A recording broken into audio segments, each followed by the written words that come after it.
Welcome back. Study the Bible, not the sermon.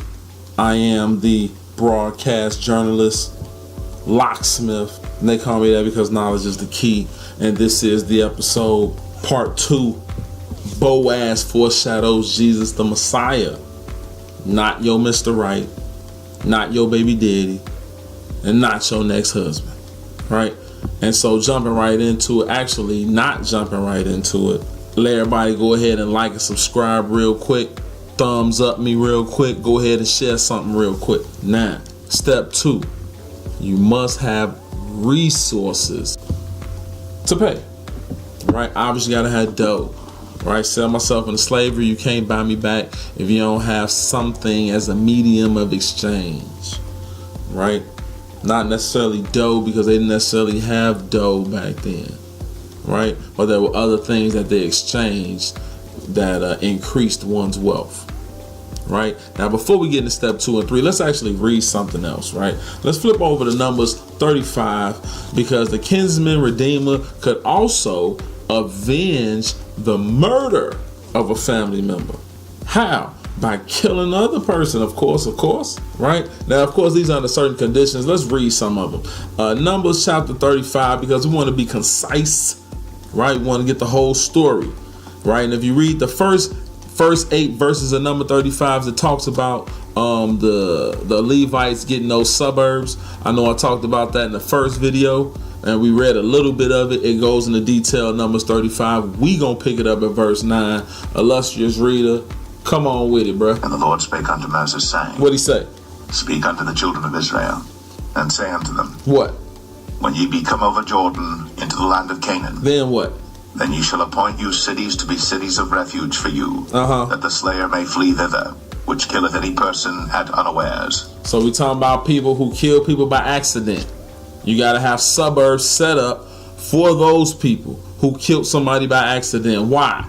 And they shall be unto you cities for refuge from the avenger, that the manslayer die not, until he stand before the congregation in judgment. Right, so it's kind of like how we have in America, right? You call that the witness protection program, where they take you to a secret location, right? The Lord thought of that already. Got the city set up. Read. And of these cities which ye shall give 6 cities, shall ye have for refuge. Ye shall give 3 cities on this side Jordan, and 3 cities shall ye give in the land of Canaan, which shall be cities of refuge. So you even got 3 cities on the other side of the Jordan River by the wilderness, just in case you killed the important person. Read.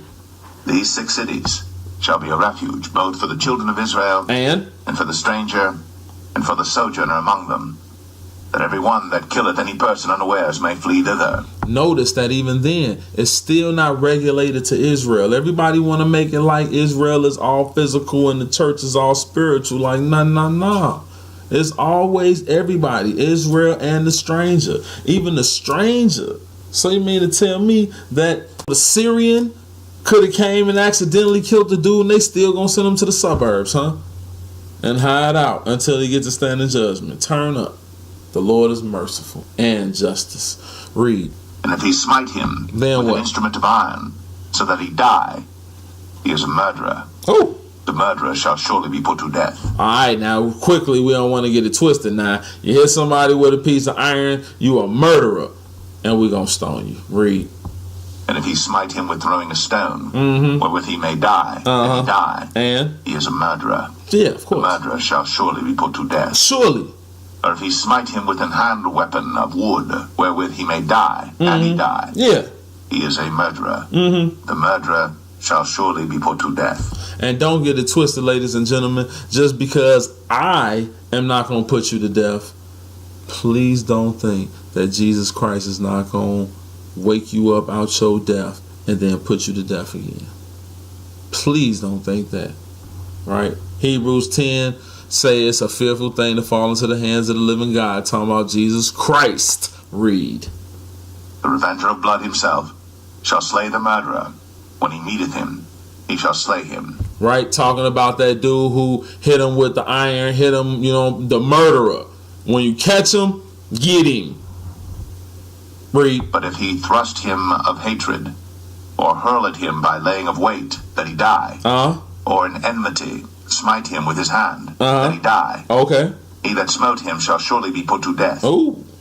for he is a murderer. The revenger of blood shall slay the murderer when he meeteth him. So we talking about the revenger of blood is the one who's going to slay the murderer when he meets him.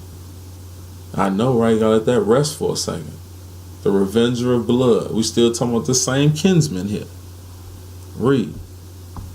But if he thrust him suddenly without enmity, or have cast upon him anything without laying of weight, or with any stone wherewith a man may die, seeing him not, and cast it upon him that he die, and was not his enemy, neither sought his harm. Then what? Then the congregation shall judge between the slayer and the revenger of blood according to these judgments. What they gonna do? And the congregation shall deliver the slayer out of the hand of the revenger of blood. And the congregation shall restore him to the city of his refuge, whither he was fled. So if you find out that he didn't really do it on purpose, we weren't really beefing, it was technically an accident, we call that manslaughter today, right? Didn't mean to kill him. So then, hey, today we got the police, so you can just go free. In them days, boy, you better not come around here. I don't care if it was accident or not. So they send you back to the city of refuge, and you get a spot there, and you get to chill there, and you get to live there. Right? Read. And he shall abide in it unto the death of the high priest, which was anointed with the holy oil. Absolutely. And you get to live there until the death of the high priest. Right? And then at that time, you probably got to move around because everybody can come holler at you. Right? And actually, they can't holler at you, but, you know, it says that you have to stay there until then. And if you leave until then, they can holler at you. Right? What's that, 25? Oh, we ain't done. Read. But if the slayer shall at any time come without the border of the city of his refuge, whither he was fled, then what? And the revenger of blood find him without the borders of the city of his refuge, and the revenger of blood kill the slayer, he shall not be guilty of blood. Of course not. Because he should have remained in the city of his refuge until the death of the high priest. Yes. But after the death of the high priest, the slayer shall return into the land of his possession. Remember we read last week about the land of your possession and how the land is God's, and you actually living here with him. So if you sell it, they got to give it back. Even if you kill somebody and you move away, Jubilee, man, you got to give it back. What you mean? Alright, we missed Jubilee because we had to wait to the death of the high priest. That's cool. When the high priest die, we going back. Read. So these things shall be for a statute of judgment unto you throughout your generations in all your dwellings. Yes. Whoso killeth any person, the murderer shall be put to death. The murderer shall be put to death. Thank you. The murderer shall be put to death. Right? That's important because, again, just because I'm not going to put you to death, don't think that Jesus not going to wake you up out your first death and serve you to the second death. Read. By the mouth of witnesses. But one witness shall not testify against any person to cause him to die. Absolutely not. Moreover, ye shall take no satisfaction for the life of a murderer, which is guilty of death. But he shall be surely put to death. So he don't want you to be chilling and kicking it when a murderer is put to death. Even if a black man did murder a white lady and you hang him from a tree, you don't come out there and have a picnic. Don't take satisfaction in it. And he say by the mouth of witnesses, you can't just have one witness. So when you come at me with doctrine from the Bible, don't just come with one witness. You need by the mouth of 2 or 3 witnesses to tell you in other places. But read. And you shall take no satisfaction for him that is fled to the city of his refuge. Okay. That he should come again to dwell in the land until the death of the priest. So you shouldn't even be cool with somebody who not supposed to be here because the high priest haven't died yet. Read. So ye shall not pollute the land wherein ye are. Why? Because you're going to pollute the land. And remember whose land it is. It's not yours. Read. For blood it defileth the land. Yep. And the land cannot be cleansed of the blood that is shed therein, but by the blood of him that shed it. Turn up. Defile not therefore the land which ye shall inhabit. Why? Wherein I dwell. Why? For I the Lord dwell among the children of Israel. Don't defile the land because the Lord dwell in the land. I know that was a lot to read, but it was so necessary for Boaz. I'm telling you, it was necessary. Now, like I said, kinsman redeemer got to have necessary resources to pay the price of redemption. Just like Boaz possessed monetary funds to buy back the land to support Ruth, Jesus, and only Jesus, lived the perfect life of obedience required to become the perfect substitution or the perfect sacrifice for us. Matter of fact, let's go read that. 1 Peter chapter 1, right? And we're going to pick this up at verse 18. Right, 1 Peter 1 and 18, bro. When you get there, read that. For as much as ye know that ye were not redeemed with corruptible things, as silver and gold, from your vain conversation received by tradition from your fathers. Yes. But with the precious blood of Christ, as of a lamb without blemish and without spot. Yeah, that's cool right there. Because we not purchased with vain things, like with silver and gold. Right? Again, we not purchased with vain things, not with prosperity. We actually is purchased with the precious blood of the Lamb, without blemish, without spot. Right, our relative. And one more witness, because like we just read, you got to have more than one witness. Hebrews chapter 9. We're going to read a couple of verses there, and we're going to get up. Chapter 9 and verse 12. Read them.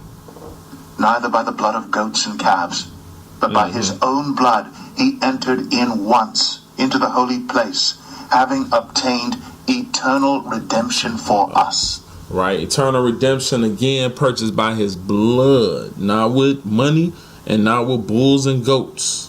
What is the purpose of this redemption? What's the ultimate purpose here? Skip down to verse 15 and read it. And for this cause he is the mediator of the New Testament. True. That by means of death, for the redemption of the transgressions that were under the first testament, they which are called might receive the promise of eternal inheritance. Oh, that's the truth. Step 2, must have the resources to pay. Jesus sound like the only one who could have paid that price for us. Right? Boaz foreshadows Jesus.